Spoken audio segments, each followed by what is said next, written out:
Hey everyone, welcome back to the channel. Today I would like to show you how I built this tank. I will show you in details everything that you need, and then I will guide you step by step how to start from the empty tank to the final result. Let's get started. And this is the tank we will be using today. It's 40 centimeters long, 30 centimeters high, and 25 centimeters deep. All sides are made from opti-white glass, and the tank can hold up to 30 liters of water. And regarding the lighting, there is nothing special here, it's very cheap LED light. Now let's start working on the substrate. For this build I decided to use active substrate, and to keep it in one place I would like to use those kind of bags. They are made from plastic and they are completely water safe. Of course, I could just simply pour it inside the tank and cover it with sand, for example, but active substrate is very light, and sooner or later it will come to the surface. And I don't like it for aesthetic reasons. This is why I want to keep it tight in one place. So how we do that? We just simply pour the substrate into the bag, close the zip, and that's it. The bag should be no more than half full, because we still want to keep it flat on the bottom of your tank. And this is how it looks like inside. As you can see, there is a lot of substrate inside the tank, but the sides and the front are still kept clear. Substrate is kept in one place and there is no way it will get out and spoil the looks of my tank. Now I can easily cover everything with the gravel I selected for this build. Using gravel or sand on top of active substrate also makes planting much easier. Active substrate is very light, so when you plant a lot of plants, for example for your carpet, there is a big chance a lot of them will float. But when you're using sand or gravel on top, the chances of this happening are much lower. Once the substrate is done, it's time to build the hardscape. For this build, I decided that I will not be using any driftwood, but only rocks. And scenery stones seems to be the perfect choice for what I have in mind. I would like to recreate something like a mountain range. So this is why I selected rocks that from the distance look like small mountains. As always, I took my time with the hardscape. I pre-selected between 10 and 12 bigger pieces before I started, and then I just moved them in the tank until I achieved the result that I was hoping for.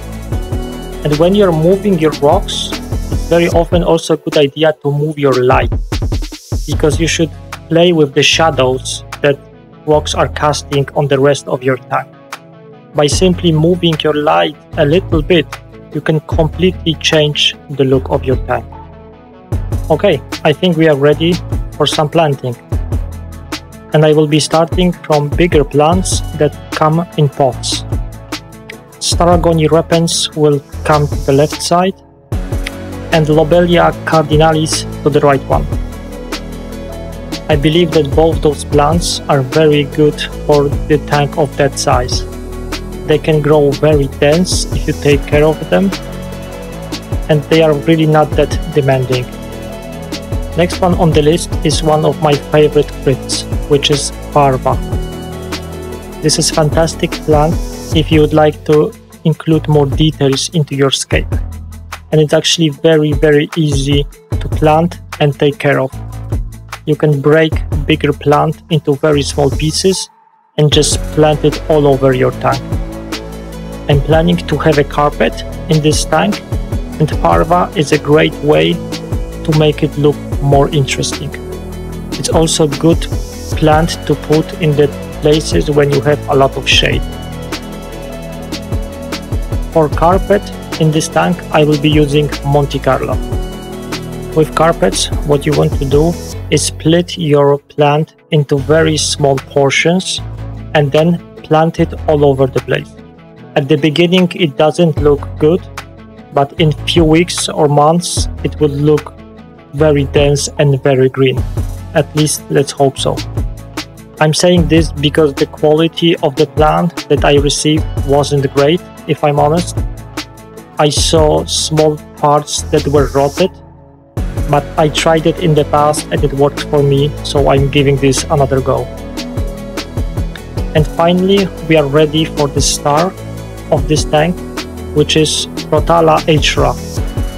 This is very fast growing stem plant, and my plan for this is to cover the entire back of the tank with this plant. This plant is also coming from in vitro cup, and that means it will take a few days before it really starts to grow. But when it grows really, really fast. Okay, the tank is moved into its final place. It's time to fill it in with water. As always, at the very beginning, the water is quite murky, but in just a few days, it will all look much, much better. And only 1 week later, the progress is absolutely amazing. All plants look great, they are growing very, very fast. Rotala hra is already 4 times the original size, and it's even getting some pinkish coloring on top. Even the carpet seems to be growing fine, and I can already see a lot of roots and side shoots from it.